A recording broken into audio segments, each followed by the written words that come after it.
Ukuboshwa kwalaba kulandela uphenyo obeliqine kakhulu ke ngezobunhloli.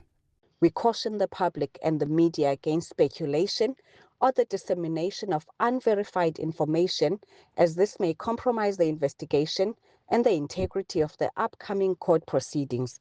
The SAPS commends the team for their swift action and appeals to anyone with credible information to come forward. Umndeni kaTete uthi ukuboshwa kwabasolwa kunika ithemba. Ngenxa yesizathu ngixolile. Noba kungeba confirmation noba ngabo na.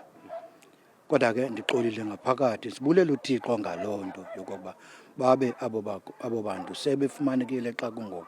Uthi ulimele kakhulu ngokuthathelwa indodana yawo ebimnene. Ibhlungu le into basibeke kuyo siyifamily.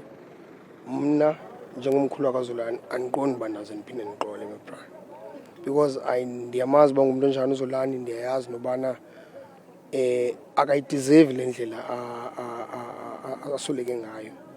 Akulahlekelwanga nje kuphela umndeni kepha nebandla abekhonza kulo. uZolani ngumntana bethobekile kakhulu eyikhonza lenkonzo yobupostile. Izimiselo zonke apho abethunywa khona besiya mos lenkonzo yethu sithi ngubheka phabuya. Ebengakhange nangenye imini uZolani akhe akhalaze luthunywa njengomntana. UTete ungumpetha wamankomane izikhawu ezimbili njengoba enebhande lesicoco iIBF Junior Bantamweight sonyaka u2014-2015 kanye nebhande lesicoco seWBO Bantamweight asithola ngo2017 wazivikela ke ngo2019. Unanebhande lesicoco sesindo sempukane iWBF Flyweight asinqoba ngo2007, 2008 kanti ke usencwadini yemilando iGuinness Book of Records njengomnqemuzo osheshayo njengoba ke ashaya usiboniso gonya ngomnqemuzo wokulahla phansi ngemizuzwana nje eyishumi. Unqobe izimpi ezingu29 ezimbili ngama-TKO washaya kuphela ke kwezine.